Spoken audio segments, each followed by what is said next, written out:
पंडित धीरेन्द्र शास्त्री ने राजस्थान के नाथद्वारा में बड़ा बयान दिया। उन्होंने कहा कि मैं धर्मगुरु नहीं, धर्म का सिपाही हूं।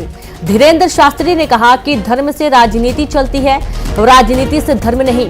उन्होंने कहा कि वोट बैंक के लिए धर्म का इस्तेमाल सबसे बड़ा अपराध है। राजनीति में चल रही उठापटक को धर्म से जोड़ना गलत है। धीरेन्द्र शास्त्री ने कहा कि देश तभी प्रगति करेगा जब सभी एक होंगे। पंडित धीरेन्द्र शास्त्री यहां श्रीनाथ जी के दर्शन करने पहुंचे हुए थे और इस दौरान उनका ये एक बड़ा बयान सामने आया है।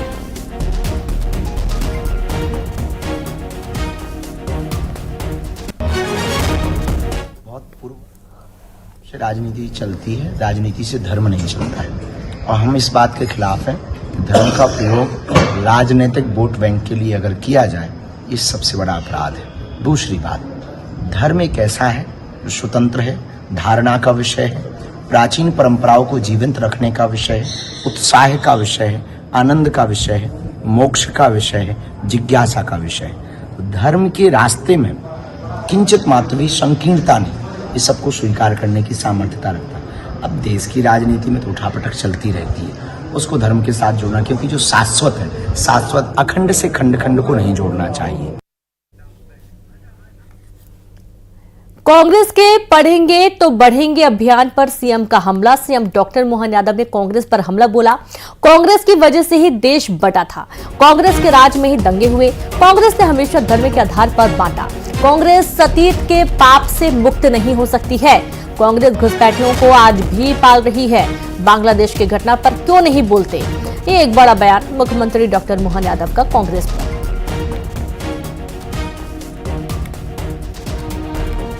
देखिए, वो कुछ भी कहे, देश अगर बटा है तो उनके कारण से बटा है। कांग्रेस ही थी जब अंग्रेज भारत छोड़ रहे थे तो देश का बंटवारा कांग्रेस ने मंजूर किया है।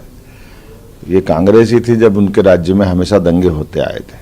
तो इससे कोई कैसे मुंह मोड़ सकता है? जो देश का यथार्थ है, जहाँ जहाँ कांग्रेस के लोग रहते हैं वो हमेशा धर्मों के आधार पर बांटते हैं। देश के आर्थिक दुरावस्था के लिए अगर कोई जवाबदार है तो कांग्रेस जवाबदार है। देश में कुशासन के कारण से अतीत की घटनाएं अगर देश को सहन करना पड़ी, उसमें कांग्रेस की भूमिका है। तो स्वाभाविक रूप से कांग्रेस पे आरोप आएंगे। बोलने से कुछ नहीं होता। इस अतीत के पाप के कलंक से कांग्रेस कभी मुक्त नहीं हो सकती। मेरी अपनी ओर से पुनः भाजपा के साथ बढ़िए, देश के साथ रहिए, हमारे देश की सनातन धर्म की जड़ों से जुड़िए और खास करके बदलते दौर में हमारे देश के अंदर भी कई सारे घुसपैठियों को कांग्रेस आज भी पाल रही, पोस रही। क्यों कांग्रेस दमदारी से बांग्लादेश की घटनाओं के बारे में नहीं बोलती? क्योंकि उसको वोट बैंक का खतरा लगता है। बांग्लादेशी घुसपैठी घुसपैठी है, पाकिस्तानी घुसपैठी घुसपैठी है। अगर किसी की गलती है, हिंदू की गलती है तो हिंदू को बताइए, लेकिन किसी भी हालत में केवल हिंदुओं को ही टॉर्चर करना, ये जो कांग्रेस की नीति है, ये नीति ही मूलतः गलत है।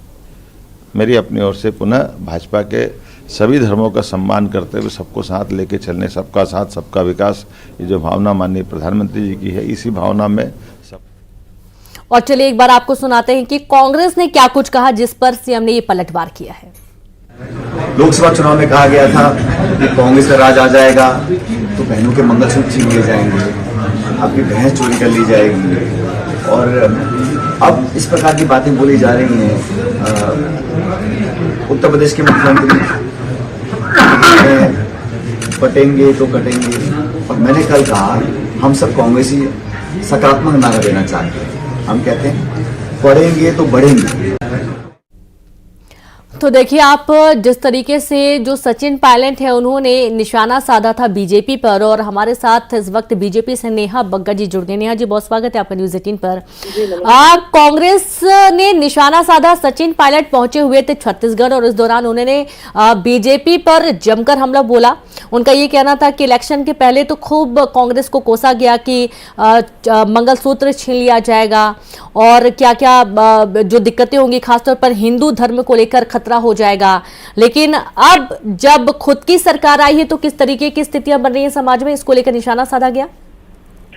देखिए, जनता बहुत समझदार है और जनता ने सुपड़ा साफ किया है मध्य प्रदेश में कांग्रेस का। आपने देखा विधानसभा चुनाव में भी और लोकसभा में भी कांग्रेस का जो एजेंडा है, जिस तरीके से कांग्रेस ध्रुवीकरण करती है, ये बात तो बहुत स्पष्ट है कि जहां जहां समाज बटा है वहां वहां पर ध्रुवीकरण के कारण कटने का काम हुआ है।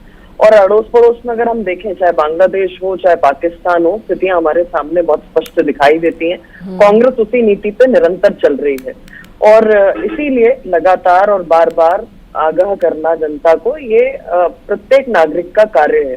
जहां तक है पढ़ने की बात, जो सचिन पायलट जी कह रहे थे, तो ये साक्षरता बढ़ाने का काम किसने किया है? आप यूपीए सरकार के डेटा उठाकर देख लीजिए और अभी मोदी जी के आने के बाद देख लीजिए। बेटी बचाओ बेटी पढ़ाओ से लेकर आज युवाओं को जो सशक्त किया जा रहा है, या 35% का जो महिलाओं को पीएससी में आरक्षण दिया गया है, ये सब कब हो रहा है? ये सब भारतीय जनता पार्टी की सरकार में हो रहा है। तो निश्चित तौर पर एक और जहां पर समाज का सशक्तिकरण है, वहां पर ध्रुवीकरण ना हो, इस ओर भी ध्यान जरूर दिया जाएगा। बिल्कुल, एक तरफ जहां एक स्लोगन आया कि बटेंगे तो कटेंगे, इसलिए हिंदुओं को एकजुट रहना है ताकि कोई बांट ना सके और कोई काट ना सके। इस पर एक तरफ देखा जाता है कि सपा का स्लोगन आ जाता है कि जुड़ेंगे तो जीतेंगे, कांग्रेस का आ जा रहा है कि पढ़ेंगे तो बढ़ेंगे, यानी कि उसी राह पर सभी पार्टियां चल रही हैं, क्योंकि कहीं ना कहीं जनता को जोड़ने की ही कोशिश है सभी की। देखिए, बहुत स्पष्ट है कि कांग्रेस का जो जोड़ना है उसमें भारत जोड़ो यात्रा एक राहुल गांधी जी ने निकाली थी, वो जोड़ो से ज्यादा तो तोड़ो थी। एक पादरी कहते हैं जिस तरीके से भारत माता के लिए उन्होंने अपशब्दों का इस्तेमाल किया था, राहुल गांधी उनके साथ चले। कुछ देर और आगे बढ़े तो टुकड़े टुकड़े गैंग का साथ मिला। कुछ समय और आगे चले तो वो जो नारे लगे थे कि भारत तेरे टुकड़े होंगे इंशाल्लाह इंशाल्लाह, उनका साथ मिला। तो कांग्रेस का जो भारत को तोड़ने का और जो यात्रा थी वो जनता को जोड़ने के लिए नहीं थी बल्कि तोड़ने के लिए थी। और कांग्रेस का तो इतिहास रहा है इमरजेंसी से लगाकर भारत का जो जान लेते हैं। हमारे साथ कांग्रेस से जेपी धनोपिया जी जुड़ गए। जेपी धनोपिया जी, बहुत स्वागत है आपका न्यूज 18 पर। जो अभियान है कांग्रेस का पढ़ेंगे तो बढ़ेंगे, इस पर निशाना साधा है मुख्यमंत्री ने। उनका कहना है कि कांग्रेस के राज में ही दंगे हुए, कांग्रेस की वजह से ही देश बटा था, और अब जो तमाम जो कांग्रेस की नीति रही है इसको लेकर उन्होंने सीधे तौर पर हमला बोला है। जी, कांग्रेस के राज में ही सब कुछ हुआ है। कांग्रेस के राज में ही वो स्कूल बने हैं जिसमें मुख्यमंत्री और भारतीय जनता पार्टी के नेता पढ़ लिख के यहाँ तक पहुंचे हैं। कांग्रेस के राज में ही लोकतंत्र मजबूत हुआ है, जिसमें ऐसी विपक्षी पार्टी मजबूत होकर आज तानाशाही पार्टी बन गई है। कांग्रेस के राज में देश के अंदर जो विकास हुआ है वो किसी छिपा हुआ नहीं है। कांग्रेस पार्टी के बारे में जितना कुछ बोलते हैं कि तोड़ेंगे ये करेंगे, कहीं कोई ऐसा नहीं है। राहुल गांधी जी ने भारत जोड़ो यात्रा निकाली 3500 किलोमीटर की पैदल। भारतीय जनता पार्टी में कोई एक आदमी बता दीजिए कोई, अगर ऐसा हो जिसने कुछ किया हो देश के लिए। बैठ के हवाई जहाज से घूमते हैं, हवाई जहाज से फिरते हैं, कोई काम तो किया नहीं है। मध्य प्रदेश की हालत यह है कि मुख्यमंत्री जी डॉक्टर मोहन यादव खुद पता नहीं है क्या हो रहा है। लोगों को आज की तारीख में कैसी घटनाएं हो रही हैं, बलात्कार हो रहे हैं, चोरी हो रही है, डकैती हो रही है, भ्रष्टाचार हो रहा है, सारी चीजों के बारे में कहीं किसी को फुर्सत नहीं है। स्कूलों में शिक्षक नहीं है, हॉस्पिटल में दवाएं नहीं है, सड़कों पे हाथ ठेलों पर डिलीवरी हो रही है। क्या हालात बनी हुई है मध्य प्रदेश के, तो समझे और समझाने की कोशिश तो करो मेरे दोस्त। हमारे आदरणीय प्रदेश अध्यक्ष जीतू पटवारी जी ने बोला है कि पढ़ेंगे तो बढ़ेंगे, मतलब शिक्षा बहुत जरूरी है। शिक्षा से ही ज्ञान आता है, ज्ञान से ही इस देश की तरक्की होगी, विकास होगा और लोगों को काम मिलेगा। तो ये बात जो साफ है। बिल्कुल, बहुत शुक्रिया आप दोनों को हमसे जुड़ने के लिए, अपना पक्ष रखने के लिए। और इस तरीके से आप देखिए, हालांकि शिक्षा तो समाज के विकास के लिए, समाज के उद्धार के लिए बहुत ही महत्वपूर्ण है। ये अगर बराबरी से सभी वर्ग को मिलती है तो इससे समाज का एक बेहतर तरीके से, स्वस्थ तरीके से जो विकास है वो होगा। आगे बढ़ेंगे। भीलवाड़ा में पंडित धीरेन्द्र कृष्ण शास्त्री ने वक्फ बोर्ड को लेकर बड़ा बयान दिया। उन्होंने कहा कि देश में या तो वक्फ बोर्ड बंद होना चाहिए या फिर सनातन बोर्ड का गठन होना चाहिए। साथ ही उन्होंने कहा कि हिंदू जागृति के लिए निकाली जाने वाली यात्रा के सबसे आखिरी में शस्त्र दीक्षा भी दिलाई जाएगी। ये एक बहुत बड़ा बयान पंडित धीरेन्द्र कृष्ण शास्त्री का, जहां पर भीलवाड़ा पहुंचे हुए थे और इस दौरान पंडित धीरेन्द्र कृष्ण शास्त्री ने वक्फ बोर्ड को लेकर बड़ा बयान दिया। उन्होंने कहा कि देश में या तो वक्फ बोर्ड बंद होना चाहिए या फिर सनातन बोर्ड का भी गठन होना चाहिए। साथ ही उन्होंने हिंदू जागृति के लिए निकाली जाने वाली पदयात्रा के सबसे आखिरी में शस्त्र दीक्षा भी दिलाई जाएगी, ऐसा कहा है।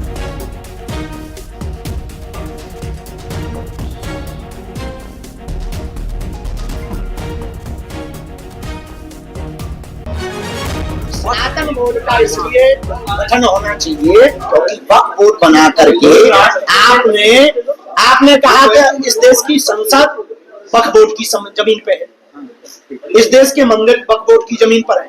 कल के दिन हमारे मकान वक्फ बोर्ड ले लेगा तो भैया हम सनातन वालों को तो कम से कम एक जगह छोड़ दो। एक देश में दोनों रहते हैं, वो भी रहते हैं तो हम भी रहते। या तो वक्फ बोर्ड बंद हो या सनातन बोर्ड का गठन हो।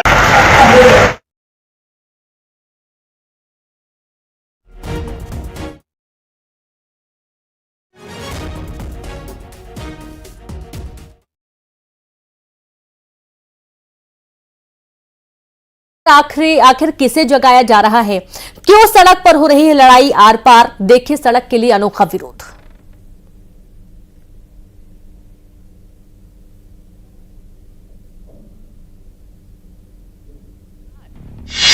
धूल के गुब्बार, सड़क बदहाल, कब बदलेंगे हालात? बैनर पोस्टर लगाए, अब तो जागे जिम्मेदार, अब सड़क की लड़ाई आर पार। 33 किलोमीटर की सड़क पर गाड़ियां ऐसी ही हिचकोले लेती हैं। समझ सकते हैं क्यों। सड़क पर गड्ढों की भरमार है और धूल का गुब्बार भी आप देख सकते हैं। खंडवा को भोपाल से जोड़ने वाला खंडवा मूंदी मार्ग, जिसे इंतजार है कब बदलेंगे हालात। एमपीआरडीसी की इस सड़क पर उड़ रहे हैं धूल के गुब्बार। इस सड़क पर हुए एक्सीडेंट से ये लोग अब आर पार की लड़ाई के मूड में है कि अब कोई आश्वासन नहीं साहब, पेज वर्क भी नहीं, अब सड़क चाहिए। तो लीजिए, जिस जगह पर लिखा गया है स्लोगन, वो जिम्मेदारों को आईना दिखा रहा है। कुंभकर्ण के नाम का तंज कसा गया है कि वो तो 6 महीने में जाग गया, आपकी नींद कब खुलेगी। दूसरे स्लोगन पर लिखा है, सपनों में बन गई जरूरत की सड़क। खंडवा मूंदी सड़क पूरी उखड़ चुकी है, अब बनेगी तो पूरी सड़क, हमें सड़क चाहिए साहब। और ऐसे ही बैनर पोस्टर चिपकाए जा रहे हैं।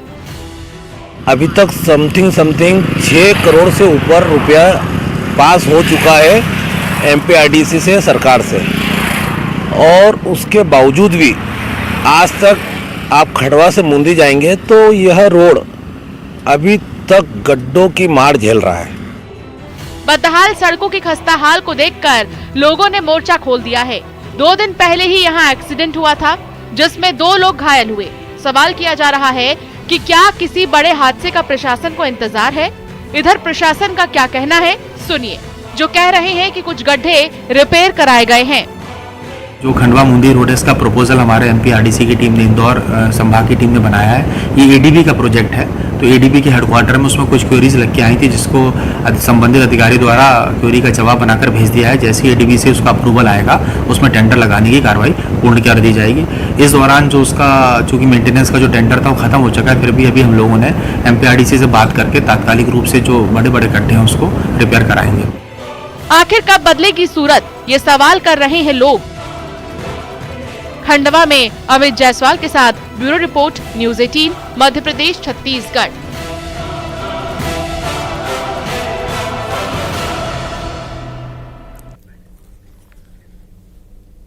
गुना में तेज रफ्तार डंपर का कहर देखने को मिला, जहां नेशनल हाईवे 46 पर तेज रफ्तार डंपर ने गाड़ी को टक्कर मार दी, जिस दौरान 5 लोग घायल हो गए। तो वहीं 2 लोगों की हालत गंभीर बनी हुई है, घायलों का इलाज जारी है। बता दें कि पूरा परिवार देवास से मथुरा जा रहा था और इसी दौरान ये घटना हुई है। तो खबर गुना से आपको दे रहे हैं, जहां पर तेज रफ्तार डंपर का कहर देखने को मिला है। नेशनल हाईवे 46 पर तेज रफ्तार डंपर ने गाड़ी को टक्कर मार दी और इस दौरान 5 लोग घायल हो गए हैं। 2 लोगों की हालत गंभीर बनी हुई है, घायलों का इलाज जारी है। पूरा परिवार देवास से मथुरा जा रहा था और इसी दौरान ये हादसा हुआ है।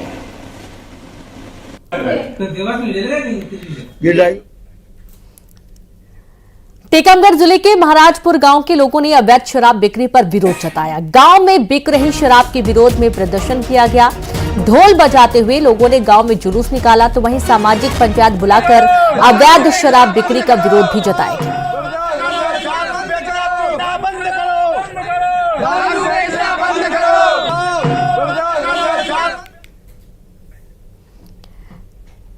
रायसेन के बरेली पॉलिटेक्निक कॉलेज में 5 अजगर निकलने से हड़कंप मच गया। सूचना पर पहुंची वन विभाग की टीम ने कड़ी मशक्कत के बाद 2 अजगर का रेस्क्यू किया। तो वहीं कॉलेज में 3 और अजगरों की तलाश में वन विभाग की टीम जुटी हुई है।